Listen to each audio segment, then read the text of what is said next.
Hi there and welcome to another episode of Teaching with Text. My name is Richard and today I'm going to be talking about Caroline Elkins' book here, Legacy of Violence, that came out in 2022, and I'm going to be focusing on how I've used it in my teaching and give you some ideas about how you can use it in your teaching and incorporate it into the classroom and why you should and how you could go about doing that. First of all, I teach quite a lot in the diploma program in the IB around modern 20th century Asian sort of post-World War II history, and that's often within the context of European imperialism, and of course British imperialism hoves quite large in that kind of narrative and that historical world, if you like. So I particularly focused in my own teaching on in the book, it's pages sort of 461 to 479, looking at what was termed then the Malaya emergency. And the reason I do is because, as you may have seen in another one of my videos, I also look at Maoist China. So there's a really interesting link there in that section as well of looking at the development of the Communist Party within Malaysia and how that links to also Maoist China as well at the time. And as I mentioned before, often students have often a very negative view of sort of communism in a sense, and quite a kind of narrow view of it. And again, this is another book that helps to see more nuance for students and a greater level of complexity and about why and how colonized peoples saw communism potentially as kind of emancipatory in a way, how they could use this, why they were drawn to it in a sense. So I've used it in my own teaching, and this section, as I said, from pages 461 to 479, to really add a layer of complexity for students, tackle some of their preconceived ideas, and just develop a greater sense of nuance around this time as well. And it really is a fascinating time looking at the aftermath of the Second World War and its sort of ripple effect across, particularly obviously with this book, British colonies here around the world, but I was focusing in on Asia. And for a number of reasons, I think the book does it really, really well within the Malaya emergency, is looking at, in that section there, and I've used in my own teaching, is the intentions of Britain, the rhetoric, the public rhetoric that it states at the time, and the sort of the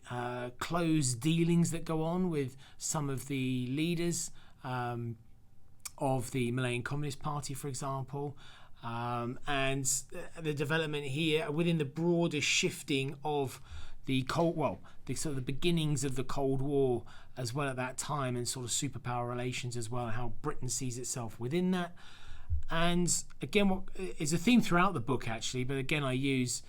in the section that I used in my own lessons, is looking at the personnel as well. So for example, Louis Mountbatten coming back into Singapore, meeting the various leaders of what had been kind of anti sort of Japanese forces at the time. They'd been kind of supported by what was termed as Force 136, a British kind of force as well. So Elkins really stitches together the personnel, how they move within, people like Mountbatten move within the empire across the globe, and how they are trying behind the scenes and publicly to resurrect in many ways the bygone era of the pre-Second World War British Empire as well. And in a sense, what she gets across, and what I use in my own teaching with students, is to see the impact of the Second World War on the ideas and aspirations of colonized peoples when they are faced with the issue of their former colonial master, in this case Britain, coming back and in a way wanting to sort of pick up where they left off from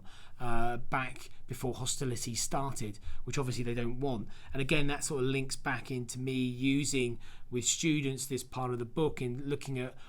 why and how was the idea of communism alluring and becoming, had much more of a kind of anti-colonial sheen to it at this time. So again, really helpful for students to see a much more complex picture as well. And also what Elkins does really well in the book throughout it as well is this sense of how we've got what she calls legalized lawlessness, in the sense of the British government responding to developments on the ground, as it were, in these various colonies. And in my case, I was looking at Malaysia, and how they shift the kind of legal framework to allow these sorts of emergency powers to be used and to take hold, and to ensure further kind of British control as well. So that again, I think is something that is helpful for students in the classroom to sort of see the motives here, because again, many of them will come having studied the Second World War and would have no doubt coming into contact with the rhetoric of freedom, democracy, the fight against fascism, all these sorts of things.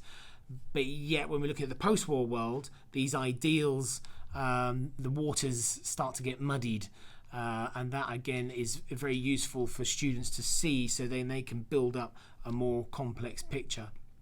As I said before, I was focusing in my teaching on the Malaya emergency as well, which is very good because again, within an Asian setting, we can look at how and why Malaysian communists, for example, would be looking towards Maoist China for support, for guidance, for inspiration. And again, to see that sort of, again with Vietnam as well, kind of an interconnected network of these anti-colonial movements, in a sense, as we move further into the post-war world as well. So it's very, very useful book to sort of see that shift into from the Second World War into the Cold War as well. So I think in my teaching, I think the results you'll see from having used that section is giving students an added level of complexity, seeing more nuance about the use of communism as an alternative to colonialism as well, but also I think stitching together, if you like, the UK government, the British government here, in moving the legal framework as a justification for violence and for kind of coercive tactics as well at the time. So that would lead, I think, and led for me in my own teaching into very interesting debates around that. And again, you could also branch out into kind of looking at various elements of historiography as well.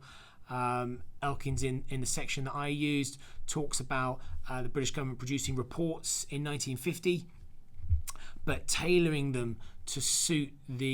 what they think, at least the British government, is what America wants to hear as well. Because at this time as well, we had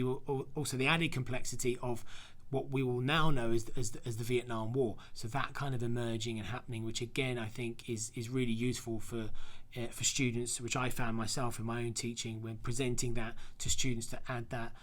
layer of complexity as well. So hopefully you've found some interesting ideas to take away, and please stay tuned and follow these videos, as I'll no doubt give you more ideas of how to incorporate texts, how I've incorporated them, and how I can help you to incorporate them into your own teaching. So once again, thank you for watching. Thank you. Bye-bye.